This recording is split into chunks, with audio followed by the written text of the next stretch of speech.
من الشيطان الرجيم. بسم الله الرحمن الرحيم. إن صلاتي ونسكي ومحياي ومماتي لله رب العالمين. وقال النبي عليه الصلاة والسلام: من وجد سعة لأن يضحي فلم يضحي فلا يقربن مصلانا، أو كما قال النبي عليه الصلاة والسلام.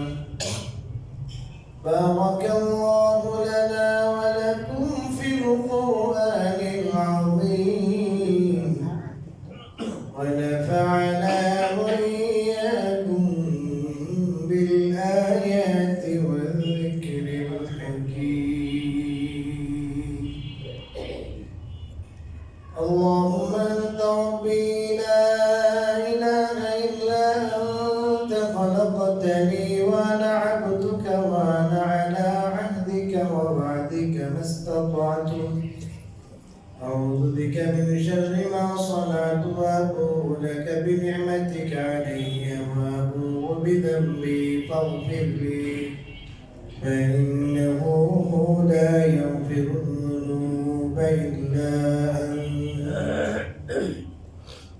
আলহামদুলিল্লাহ, মহান আল্লাহর দরবারে অসংখ্য অগণিত শুকরিয়া যে তিনি আমাদেরকে এই পবিত্র মাসে আজকে ৯ তারিখ আরফার দিবসে আমাদেরকে তার ঘরে আসার, বসার, বলার, শোনার তৌফিক দান করেছেন। আলহামদুলিল্লাহ। এই আরফার দিন সম্পর্কে একটা ভুল ধারণা আমাদের অনেকেরই আছে। আমরা মনে করি আরফার দিন হাজিরা আরফার ময়দানে অবস্থান করে, এই জন্য এটার নাম আরফা। মুহাদ্দিসিন কেরাম লিখেছেন যে আরফার দিনকে শুধু এই কারণে আরফা বলা হয়। হযরত ইব্রাহিম আলাইহিস সালাতু ওয়াস সালামকে কাবা শরীফ নির্মাণ করার পরে আল্লাহ তাআলা যখন হজের নির্দেশ দিলেন এবং হজের এলান করার জন্য বললেন, এবং হজের তো নির্দেশ আছে, এলানও আছে, হজ করবে কেমনে? আল্লাহ রাব্বুল আলামিন ফেরেশতার মাধ্যমে পুরা হজের আমলগুলো তাকে প্র্যাকটিক্যাল শিখাইলেন। শিখানোর এই ৯ তারিখে শিখিয়েছে। শিখানোর পরে বলেন, হাল আরাফতা মানাসিকাল হজ, হজের আমলগুলো যেগুলো আছে আপনাকে প্র্যাকটিক্যাল শিখাইলাম, এবার আপনি চিনতে পারছেন তো, বুঝতে পারছেন তো? হাল আরাফতা, এই জন্য এটাকে কি বলা হয়? আরাফা। অনেকে মনে করে যে ৯ তারিখ গতকালকে চলে গেছে। যারা গতকাল রোজা রেখেছেন এদের ১ বছর আগে আর ১ বছরের সামনের গুনাহ মাফ হবে।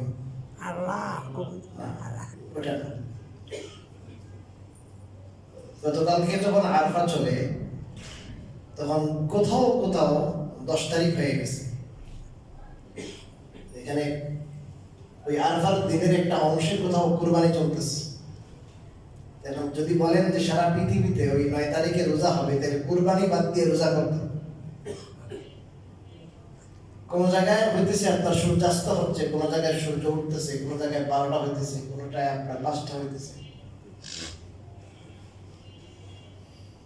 এটা বাস্তবতার সাথেও মিলে না, বাস্তবতার সাথেও মিলে না। আবহমান কাল থেকে যেভাবে ওলামায়ে কেরাম বলে আসছে ওটার উপরে থাকবেন, ওটা হক, ওটা সহিহ। নতুন নতুন অনেক ফতোয়া বাইর হয়, অনলাইন মুফতি বাইর হয়, ফেসবুক মুফতি বাইর হয়। এই সমস্ত ফেসবুকের কারণে বোকা বলবেন। এতদিন পর্যন্ত ওলামায়ে কেরাম যা যা বলে আসছেন এই উলামায়ে কেরাম আজকালের আলেম থেকে অনেক বড় ভালো আলেম ছিল, আর আল্লাহওয়ালা ছিল, এনাদের পাণ্ডিত্য আরো বেশি ছিল। আস্থা রাখবেন, আস্থা।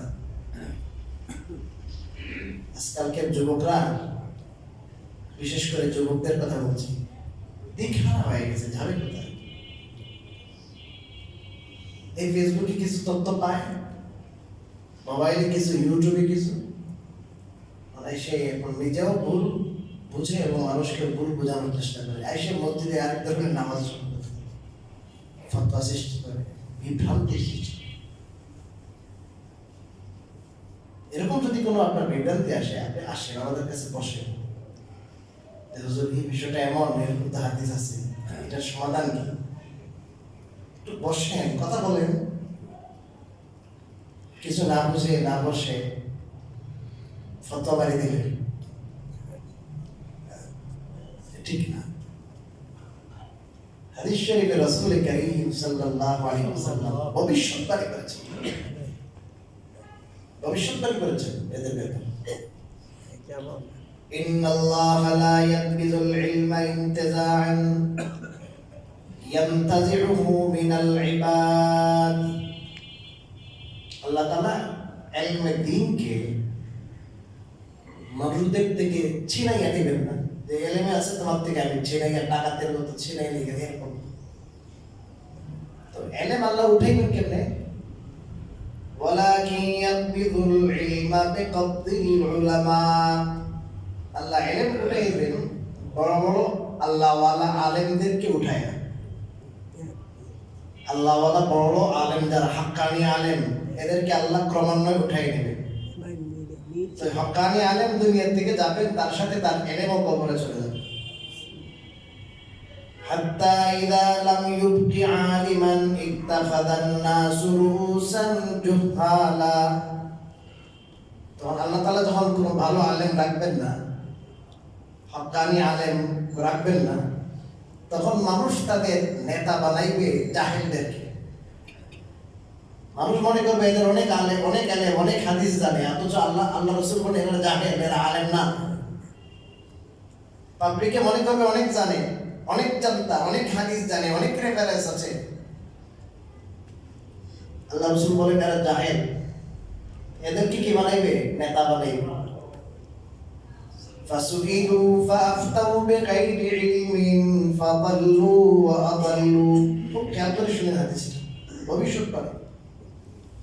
এই সমস্ত জাহেলদেরকে মানুষ নেতা বানানোর পরে ওদেরকে দ্বীনি বিষয়ে মানুষ জিজ্ঞেস করে, দ্বীনি বিষয়ে জিজ্ঞাসা করে।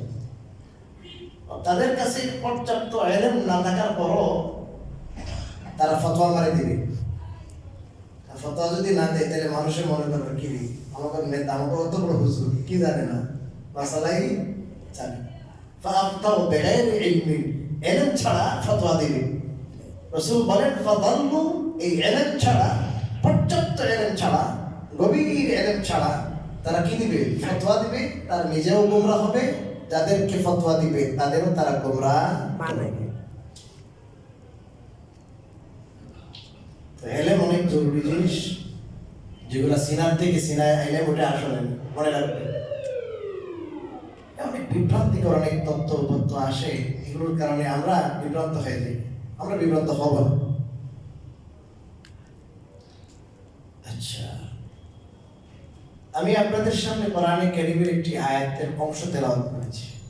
ইন্না সালাতি ওয়া নুসুকি ওয়া মাহইয়ায়া ওয়া মামাতি লিল্লাহি রাব্বিল আলামিন। এটা একটা দোয়া, এটা একটা অভিব্যক্তি।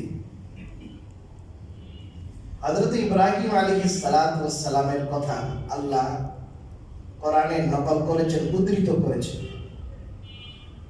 তিনি বলেন ইন্না সালাতি ওয়া নুসুকি, যে নিশ্চয় আমার নামাজ, আমার কুরবানি, ওয়া মাহইয়ায়া ওয়া মামাতি, এবং আমার জীবন এবং আমার মরণ, আমার জীবন, আমার মরণ, আমার নামাজ, আমার কুরবানি সব লিল্লাহি রাব্বিল আলামিন, কেবলমাত্র ওই আল্লাহর জন্য যিনি রব্বুল আলামিন। সারা জগতের যিনি পালনকারী, তার জন্যই আমার নামাজ, তার জন্যই আমার কুরবানি, তার জন্যই আমার হায়াত, তার জন্যই আমার মামাত, আমার মৃত্যু। আমি জীবিত থাকবো আল্লাহর জন্য থাকবো, আমি মরবো তাহলে আল্লাহর জন্য মরবো, আমি কুরবানি দিব আল্লাহর জন্য দেব, কেবল আল্লাহর জন্য, কেবল কেবল আল্লাহর জন্য। আমার নামাজ কেবল আল্লাহর জন্য। এই জন্য হাদিস শরীফে রাসূল করিম সাল্লাল্লাহু তাআলা আলাইহি ওয়াসাল্লাম বলেছেন, মান সাল্লা ইউরাহি ফাকাদ আশরাকা।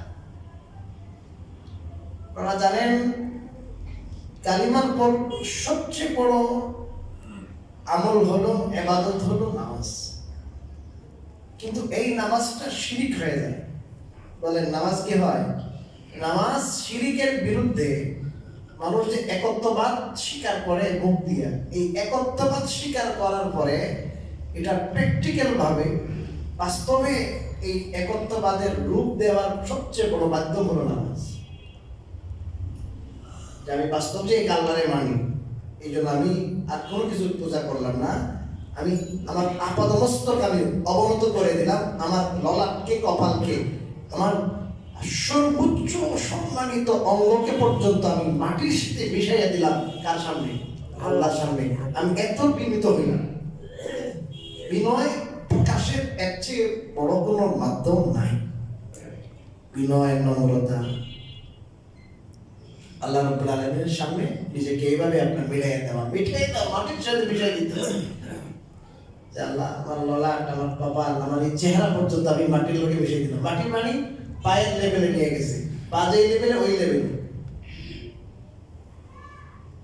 কিন্তু এই নামাজি রাসূলুল্লাহ সাল্লাল্লাহু আলাইহি ওয়াসাল্লাম বলে, যদি কেউ লোক দেখানোর জন্য নামাজ পড়ে, এটা তখন ইবাদত থাকে না, একত্ববাদের পরিচয়ও থাকে না, এটা তখন শিরক হয়ে যায়।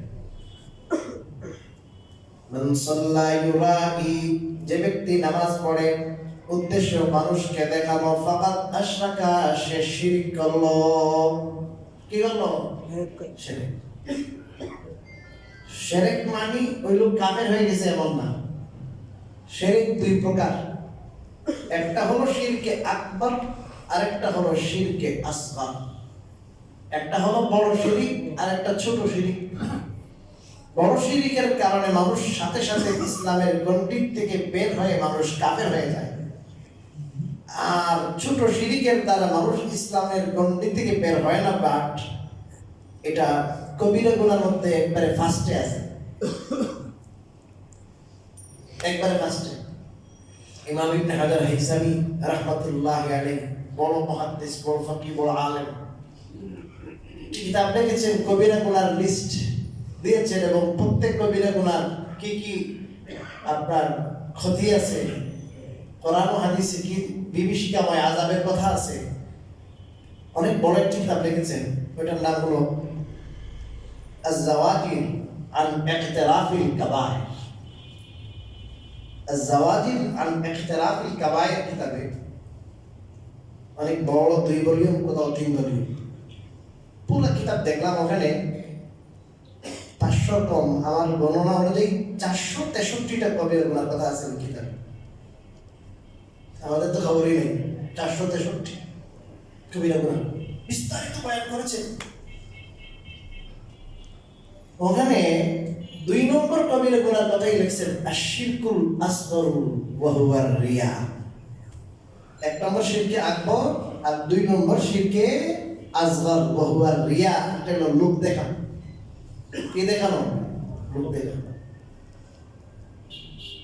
ইন্না আখওয়াফা মা আখাফু আলা উম্মতি আশ-শিরকুল আসগর। রাসূলুল্লাহ সাল্লাল্লাহু আলাইহি ওয়াসাল্লাম বলেছেন, আমার উম্মতের বেলায় আমার সবচেয়ে যে সমস্ত বিষয়ের ভয় হয়, এর মধ্যে একটা হলো শিরকে আসগর। আমার উম্মত আমল করবে, কিন্তু তার মধ্যে এই ছোট শিরক থেকে যাবে। এটার নাম হলো লোক দেখানো, রিয়া। এটার নাম শিরক হলো কেন? এই লোক যদিও একত্ববাদ স্বীকার করে, এক আল্লাহ বলে, কিন্তু তার কলবের মধ্যে একত্ববাদ ভালো করে ছেকে বসে নাই। ছেকে বসলে শুধু তার সমস্ত আমল সে কার জন্য করত? আল্লাহর জন্য। যেহেতু সে গায়রুল্লাহকে রাজি করা, গায়রুল্লাহকে খুশি করার মানসিকতা পোষণ করে, তাহলে বোঝা গেল তার দিলের মধ্যে, অন্তরের মধ্যে এখনো একত্ববাদ গেঁথে নাই, এখনো ঝেঁকে বসে নাই। একত্ববাদ যদি রক্ত মাংসের মতো মিশে যেত, তাহলে ইব্রাহিম আলাইহিস সালামের মতো বলতো, ইন্না সালাতি ওয়া নুসুকি ওয়া মাহইয়ায়া ওয়া মামাতি লিল্লাহি রাব্বিল আলামিন। আমার নামাজ, আমার কুরবানি, আমার জীবনের সকল কিছু, আমার জীবন মানে জীবনের সব কিছু কার জন্য? আল্লাহর জন্য, কেবল আল্লাহর জন্য। তাহলে মানুষকে কি বলবো, এটা কোনো কেয়ার না।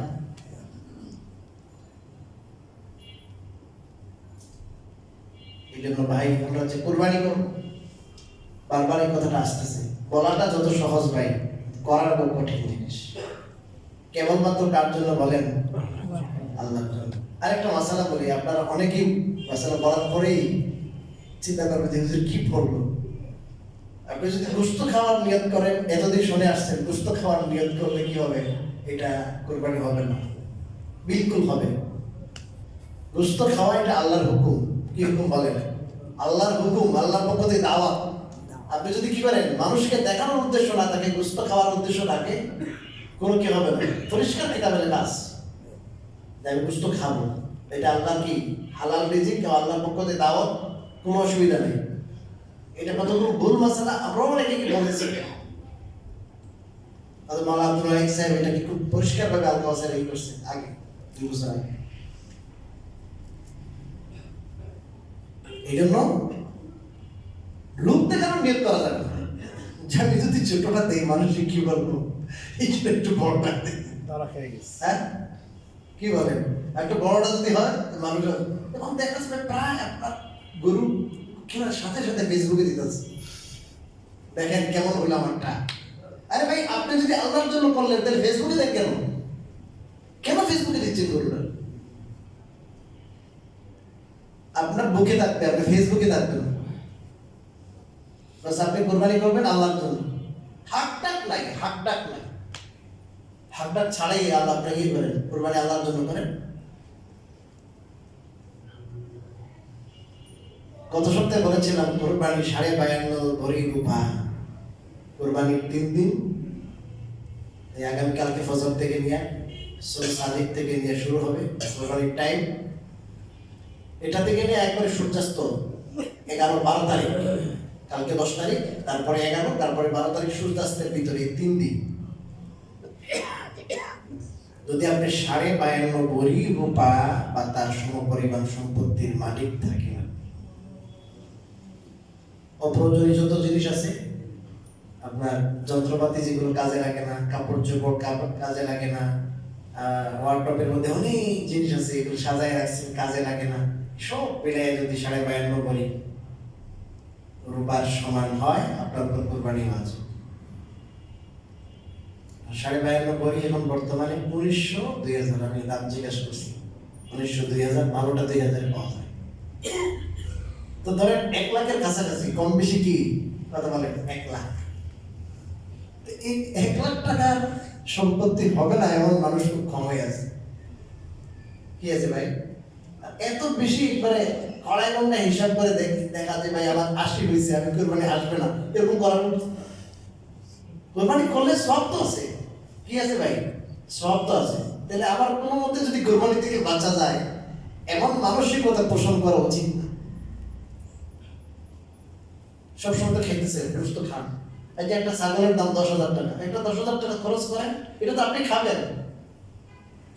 আর প্রতিটা পশমের বিপরীতে একটা একটা সওয়াব, 4 টাকা দিয়ে কথা কম্পিউটার কিন্তু করে শেষ করতে পারবেন না। একটা ছাগলের, একটা বেড়ার গায়ে কতগুলো কি আছে, পশম আছে। এবং কিয়ামতের দিন এটা আস্তে আপনার জন্য আসবে, এটা আল্লাহ উঠাই নিয়ে আসবে।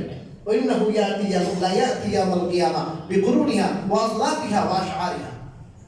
এবার শিং সহ, খুর সহ, তার চুল সহ সে আসবে, আল্লাহ আমার চুল আমাকে উৎসর্গ করছে আপনার নামে। কত বড় জিনিস এটা, হিম্মত করেন, হিম্মত করেন। আরে বাজারে একবার গেলে তো 10,000 খরচ হয়ে যায়। কি ভাই, একটা ছাগল 10-12,000 টাকা পাওয়া যায়, 8,000-9,000 পাওয়া যায় একটা ছাগল। কোরবানি করে না, কোনো মতে কোরবানি থেকে বাঁচা যায় এই চিন্তা করবো না। এই চিন্তা করবো না যে ভাই আমি যদি কোরবানি না করি, মানুষের দিকে তাকায় থাকবো, কোনো পাই কোরবানি একটু না করে উপায় নাই, এই চিন্তা করা দরকার। আপনি আল্লাহর জন্য করেন, করেন আল্লাহর জন্য। আর ওই হাদিসটা সবসময় নলেজ রাখবো। আমরা যখন খরচ করি না তখন আমাদের চিন্তা থাকে সামনে কি হবে, এই চিন্তা থাকে আমাদের। হযরত বেলাল রাদিয়াল্লাহু তাআলা কে রাসূলুল্লাহ সাল্লাল্লাহু আলাইহি ওয়াসাল্লাম এই রোগের চিকিৎসা বলেছে। ওই যে খরচ করলে তো কি হয়ে গেল, বিয়োগ হয়ে গেল না। আনফিক ইয়া বিলাল, হে বেলাল তুমি আল্লাহর রাস্তায় খরচ করো। ওয়ালা তাখাফ মিন দিল আরশি ইকলালা, আরশওয়ালা আল্লাহ, তুমি টাকা খরচ করলে কমে যাবে, আল্লাহর পক্ষ থেকে তুমি সেই ভয় করিও না। তুমি খরচ করতে থাকো, তোমার ডান হাতে খরচ করো, আমি আল্লাহ আসমান থেকে তোমার জন্য রিজিক নাজিল করব। আসমান থেকে কি আপনি এদিকে খরচ করবেন, বিয়োগ হবে, আর আল্লাহ যোগ করবেন। আপনি যোগ বিয়োগ করবেন না, যোগ করবেন কে? আল্লাহ যোগ করবেন, আল্লাহ যোগ করবেন। আল্লাহর ভরসা রাখেন, ভরসা রাখেন, একটু ভয় পাওয়ার দরকার নেই। আল্লাহ তাআলা বানাইছেন, আল্লাহ সৃষ্টি করছেন, আল্লাহই পালেন, আল্লাহই খাওয়ান। হ্যাঁ, অযথা আপনার টাকা উড়াইতেছেন আর কয় কি আল্লাহ খাওয়াইব, এটা না। প্রয়োজন মাফিক টাকা আপনি খরচ করেন, আল্লাহ রাহে খরচ করেন, ওই সময় কার্পণ্য করবেন না।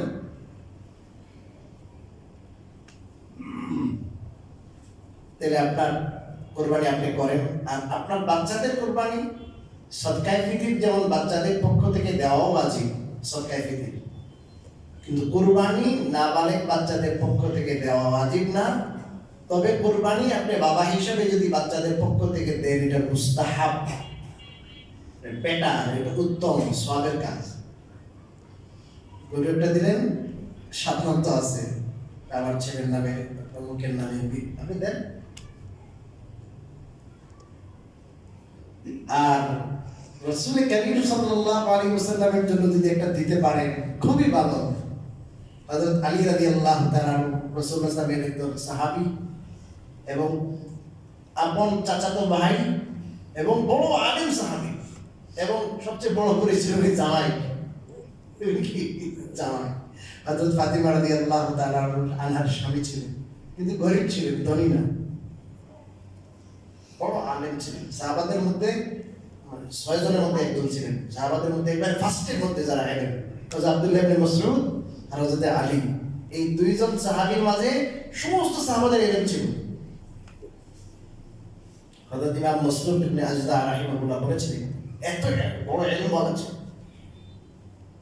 এবং এই যে আপনার তাসাউফ যারা আমরা এই করি, আধ্যাত্মিক লাইনে 4টা সিলসিলা আছে না, চিশতি, কাদেরি, এই প্রত্যেকটা সিলসিলা কিন্তু হযরত আলী রাদিয়াল্লাহু তাআলা পর্যন্ত যায় পৌঁছে আমাদের সনদ আধ্যাত্মিক লাইনে। হযরত আলী রাদিয়াল্লাহু তাআলা কে রাসূলুল্লাহ বলছেন যে আলী আমার পক্ষ থেকে তুমি কুরবানি করিও। তো রাসূলুল্লাহ সাল্লাল্লাহু আলাইহি ওয়াসাল্লাম এর ওসিয়ত হিসেবে প্রতি বছর তিনি একটা কি করতেন, কুরবানি, গরীব হওয়া সত্ত্বেও একটা কুরবানি করতেন। আল্লাহ রাসূলের তো কি নাই, দরকার নাই আমরা যে তার জন্য কুরবানি করব আর তার মর্যাদা আমরা বাড়াই দিতেছি। আল্লাহ তাআলা তো তাকে মর্যাদাবান করছেন, তার উসিলায় আমরা দিন পাইছি, কিন্তু তার জন্য যদি আমরা করি আল্লাহ তাআলা আমাদের মর্যাদা বাড়াই দিবেন, রাসূল সাল্লাল্লাহু আলাইহি ওয়াসাল্লাম আমাদের প্রতি খুশি হবে, তার জন্য সওয়াব আল্লাহ তাআলা দিবেন। আমরা যখন তার জন্য কুরবানি করব তার সওয়াব অ্যাড হবে অবশ্যই, কিন্তু এটাতে ফায়দা আল্লাহ রাসূলের যতটা হবে এর চেয়ে বেশি ফায়দা আমাদের। তার রূহ খুশি হবে, রূহ খুশি হবে, এটা কিন্তু সবসময় সুযোগ আসে না। কিন্তু আমাদের উস্তাদ মুহতারাম দারুল দেওবন্দের শাইখুল হাদিস আল্লামা মুফতি সাঈদ আহমদ পালনপুরি রাহমাতুল্লাহ আলাইহি তিনি বলেছিলেন প্রতি বছর 2টা খাসি জবাই করি, আর বড়টা যেটা বড়টা আপনার রাসূলের জন্য করি, এবং এইটা আপনি খেতে পারেন 100 বার, কোনো অসুবিধা নাই, এটা মানতের মতো না। আপনি খাসিতে দেন, বেড়া দোম্বা দেন, গরুর এক নাম দিয়ে দেন এবং নিজে খান, সমস্যা নেই। এটা সদকা করতে হবে এবং জরুরি না। এই জন্য আল্লাহ তাআলা যাদের মাল দিয়েছেন তাদের সবার প্রতি আমার বিনীত অনুরোধ, এই কাজটা করেন, অনেক সওয়াব হবে এবং আধ্যাত্মিকভাবে আপনি এটা অনুভব করবেন, ফিল করবেন। এটা প্রত্যেক সোমবারে, বৃহস্পতিবারে রাসূল কারীম সাল্লাল্লাহু আলাইহি ওয়াসাল্লামের কাছে উম্মতের আমল পেশ করা হয়। আপনি যে কুরবানি করছেন আল্লাহ রাসূলের কাছে পেশ হবে এটা, যে কাফরুল নিবাসী অমুক অমুক কি করছে, আপনার নামে কি দিছে, কথা বলেন, কুরবানি করছে, সব যাবে না, এড হবে, আমল আল্লাহ রাসূলের কাছে পৌঁছবে, আল্লাহ রাসূল খুশি হয়ে যাবে।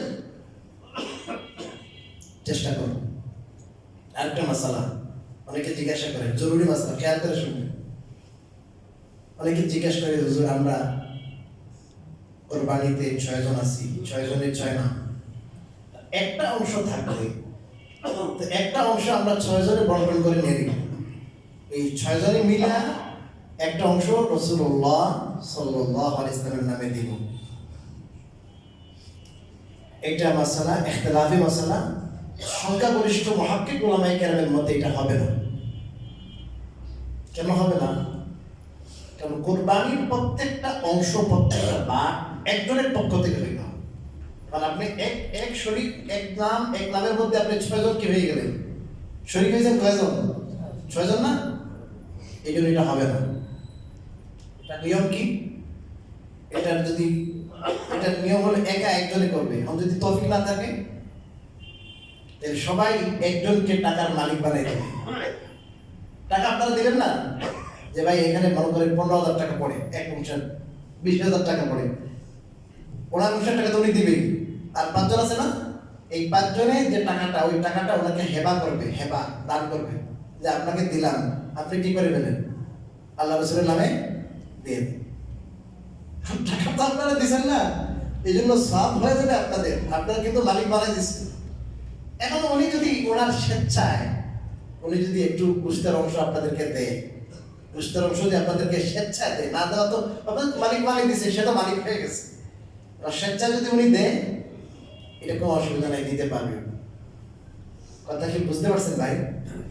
কিন্তু অনেকে এরকম করে বলে, এক নাম দিয়ে দিল, সবার পক্ষ থেকে জুমলা টাকা গেল, আর পরে সবাই এই নামের গোশত বন্টন করে নিল, এরকম করবেন না।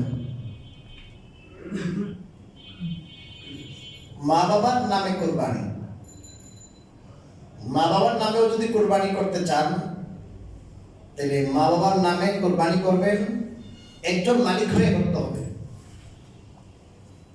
মনে করেন আপনি সাপোজ আপনি এক বাবার এক ছেলে, আপনি আপনার বাবার পক্ষ থেকে করলেন, হইল, কিন্তু ভাই 5 জনে মিলে করলে যে আমার মা বাবার জন্য আমরা 2 নাম দিব, 5 জনে মিলিয়া সবাই শরীক হয়েছে, এটা হবে না।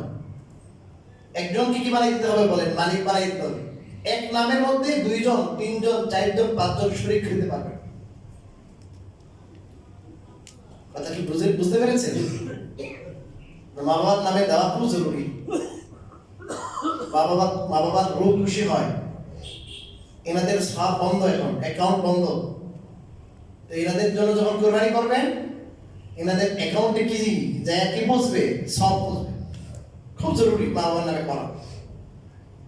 মা বাবা যদি ওসিয়ত করে যায় আর তাদের টাকা রেখে যায়, সম্পত্তি রেখে যায়, তখন তো করতেই হবে আপনি। আর ওসিয়ত যদি নাও করে যান, আপনি ছেলে হিসেবে হক আছে না, এই জন্য আপনার নিজের পক্ষ থেকে করবেন। আর কোরবানির গোশত যেটা, এটাকে 3 ভাগ আপনারা সবসময় জেনে আসছেন, 3 ভাগ করা, 1 ভাগ নিজে খাওয়া, 1 ভাগ গরিবদেরকে, আর 1 ভাগ আত্মীয় স্বজনদের দিবে। সারা বছর তারা 700-800 টাকা কেজির গোশত খেতে পারেন। তো আল্লাহ তাআলা আপনাকে একটা বিশাল 2-4 লাখ টাকার গরু কোরবানি করার তৌফিক দিয়েছেন, আপনি তো সারা বছর খেতে পারবেন, স্টোর করে কেন রাখবেন? ইসলামের প্রথম যুগে আবু দাউদ শরীফের হাদিস, কোরবানির 3 দিনের পরে গোশত আপনার স্টোর করে রাখা হারাম ছিল, ওই 3 দিনের ভিতরে খেতে হবে। এখন 3 দিনের ভিতরে কেমনে খাবে সব? তো বাধ্য হয়ে কি করতো, দিয়ে দিত। এটা এই জন্য হারাম করেছিল, যাতে করে গরিব গুরাবা যারা, এরা কি করে পায়। পরবর্তীতে যখন সচ্ছলতা আসছে, তখন রাসূলুল্লাহ সাল্লাল্লাহু আলাইহি ওয়াসাল্লাম বললেন, ঠিক আছে, এখন যেহেতু সচ্ছলতা আসছে, তাহলে তোমরা খাও, স্টোর করে রাখো। আগে তো গোশত শুকায় রাখতো, স্টোর করে রাখো। ফাকুলু ওয়াতিমু, তোমরা খাও, মানুষকে খাওয়াও। ওয়াদাখিরু, আর জখিরা করে, মানে স্টোর করে রাখো, অসুবিধা নেই। বাকি এটাও বলছেন খাও এবং খাওয়াও। 2 নম্বর বলছে খাওয়াও, আতিমু, মানুষকে খাওয়াও। এক হাদিসে রাসূল করিম সাল্লাল্লাহু আলাইহি ওয়াসাল্লাম এসে কয় একজন সাহাবী, হুজুর আইয়ুল ইসলামে খায়র, ইসলামের কোন আমলটা সবচেয়ে ভালো? রাসূল সাল্লাল্লাহু বলেন আফশুস সালাম, যে তুমি সালামের প্রচার প্রসার করো। ওয়াতিমুত তাআম, আর মানুষকে খাওয়াও। আলা মান আরাফতা ওয়া লাম তারিফ, চিনলেও খাওয়াও, না চিনলেও খাওয়াও। মানুষকে খাওয়ানো অনেক বড় সওয়াবের জিনিস। হাদিসে আছে শুধু মানুষ না, প্রত্যেক প্রাণী যার মধ্যে কলজে আছে, তাকে যদি আপনি কোনো আরাম পৌঁছান, কোনো না কোনো ভাবে যদি উপকার করেন, তার কলজে যদি একটু ঠান্ডা হয়, সে শান্তি পায় আপনার মাধ্যমে, এটাতে সওয়াব আছে। আর শুধু মানুষ না, কোনো প্রাণীকে যদি অকারণে কষ্ট দেয়, এটাতে গুনাহ আছে। এই জন্য এই গরিবরা এই 11 মাস পায় নাই, এই মাসে একটু আপনারা যদি একটু দান করেন তারা পাবে। এবং কখনো বিশেষ করে গরিবরা তো অনেক আসে না, বারবার আসে, বিরক্ত করে ফেলে। তো এই বিরক্ত হয়ে কখনো এমন কথা বলবেন না যে কথা বললে তার মনে কষ্ট লাগে, এটা খুব খেয়াল করবেন। ভিখারিকে আল্লাহ ধনী বানাইতে সময় লাগে না, ধনীকে ভিখারি বানাইতে সময় লাগে না। কোরআনে কারীমে আল্লাহ তাআলা সতর্ক করে বলেছেন, আম্মা সাইলা ফালা তানহার, যে সাইল একে ধমক দিও না, দমক দিও না, ধমক দিবা না। ধমক দিয়া কিছু দেওয়া থেকে তাকে সুন্দর করে একটু কথা বইলা হাসি মুখে তাকে বিদায় করা, না দিয়ে বিদায় করা ভালো। কওলুন মারুফুন, কওলুন মারুফ, সুন্দর একটা কথা বললেন আপনি, ভালো একটা কথা বলছেন, হাসি মুখে একটা কথা, বুঝে একটা কথা বলে দিয়েছেন তাকে। আল্লাহ বলেন এটা খায়রুম মিন সাদাকাতিন, ওই সদকা থেকে উত্তম ইয়াতবাউহা আযা, যে সদকা দেওয়ার পরে মানুষকে কষ্ট দেওয়া হয়, খোঁটা দেওয়া হয়। বেড়া ধরে দিলাম না, গত বছর তো দিলাম না, এই খরচ একটা আপনি দিয়েছেন, দেওয়ার পরে খোঁটা দিয়েছেন, সব শেষ, না আর কিছু নাই, কেন খোঁটা দিবেন? আপনি দেওয়ার পর আপনার অ্যাকাউন্টে এটা জমা হয়ে গেছে, আপনি দিয়েছেন গরিবকে, কিন্তু এটার বিনিময়ে আপনি পাবেন। আপনি গরিবকে দেওয়ার পরে এটার বিনিময়ে আপনার কাছে আপনি পাবেন। আপনি এখন আপনি তাকে কেন বলবেন যে ভাই তোমারে আমি দিলাম, খোঁটা দিবেন কেন? আল্লাহ বলেছেন পরিষ্কার, লা তুবতিলু সাদাকাতিকুম বিল মান্নি ওয়াল আযা, খোঁটা দিয়ে এবং কষ্ট দিয়ে তোমরা তোমাদের দান সদকাকে বাতিল করিও না। দান সদকা কি হয়ে যায় বলেন? বাতিল হয়ে যায়। তো টাকা পয়সার গরমাই, এটার গরম আছে, গরম পয়সার গরম। এই পয়সার গরমে যেন আপনার মুখ গরম না হয়, ব্যবহার গরম না হয়, ব্যবহার নরম হতে হবে। আল্লাহর কাছে হতে পারে সেই ভিখারির কোনো আমল আল্লাহর কাছে কবুল, সেই ভিখারি আপনার আগে জান্নাতে চলে যাবে, আল্লাহ আপনাকে আটকে রাখবে। গরিবকে কোনোদিন কি করবেন না, আপনি না দিতে পারেন, কিন্তু তার মনে কষ্ট দেবেন, উচিত না। আর কিছু মানুষ আছে যারা গরিব আছে, হয়তো বাইরে আছে, আমার কথা শুনতেছে, এত মানুষের কাছে এত বারবার যাওয়া মানুষকে একবার বিরক্ত করে ফেলা ঠিক না। সোয়াল করবেন কেন? এত সোয়াল করবেন না।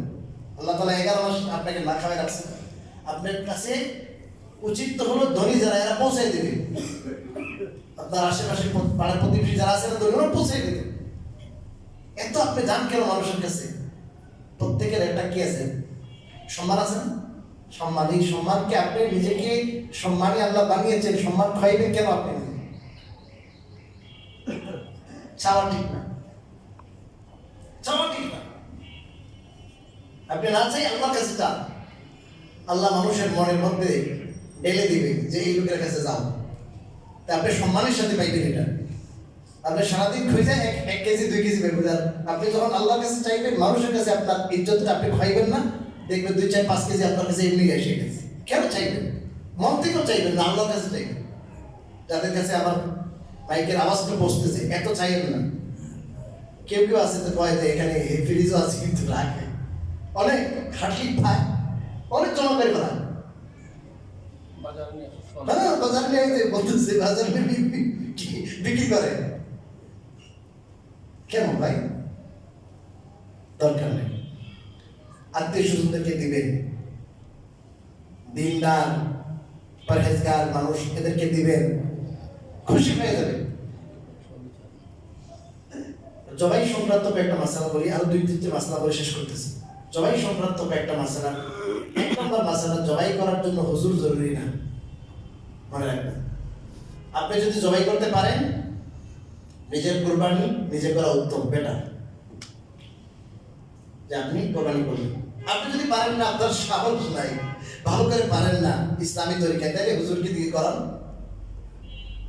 আমি সবসময় মাসালা যেটা জেনুইন, যেটা ওটা বলি, কার কোন স্বার্থে এটা বলি। বাস্তব হলো এটা যে আপনি যদি কোরবানি করতে পারেন, আপনি করেন ডাইরেক্ট।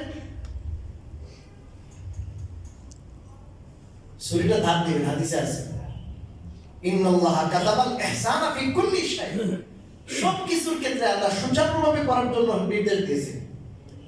এখন আপনি চিন্তা করছেন, আরে গরু জবাই না করবো, ছাগল একটাই জবাই করবো, কোনো মতে একটা মানে ছুরিটা হলেই হইল। না না না না, এটা একটা প্রাণী না ভাই, এটা প্রাণী তো, এটা জান আছে না নাই?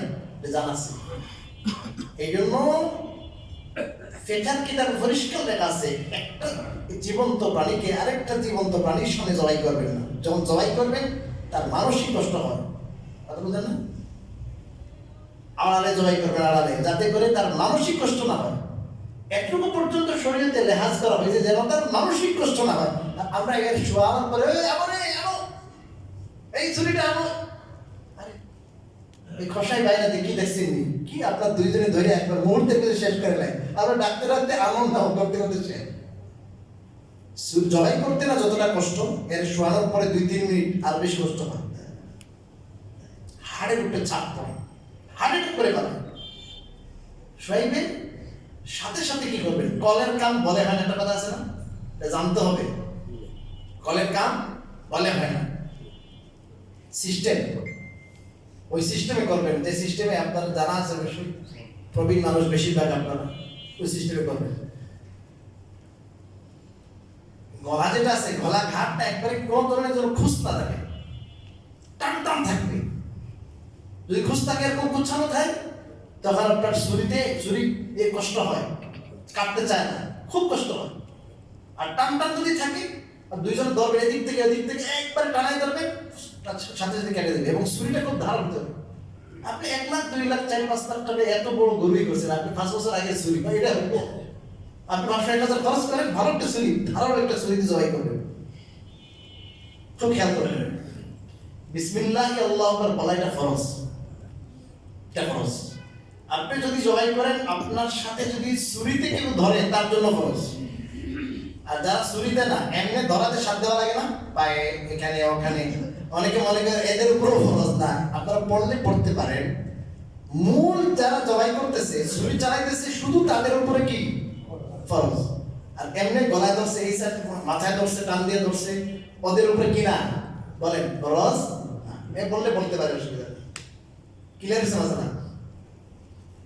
তারপরে অনেকে আছে খসাই বাইদেরকে বলতেছে, অনেকে আমার কথা শুনতেছেন, বিভিন্ন জায়গায় আঁকা থাকে তো, ঠান্ডা হওয়ার আগে মাইনে দেয়। খবরদারি কাজ করবেন না। আপনি চিন্তা করেন, আপনার ঠান্ডা হওয়ার আগে মালিক কেমন আপনি কয়েকটু নড়বই তো, একটু একটু না, একবারে ঠান্ডা হইতে দেন। যখন নড়াচড়া কি হয়ে যাবে, বন্ধ হবে, তখন আপনি চামড়াটা ছিলবেন, এর আগে চামড়া ছিলবেন না। আমি বাজারে মাছ কিনি, জেতা মাছ কিনি অনেক সময়। তো মাছ কিনলে ওরা করে কি,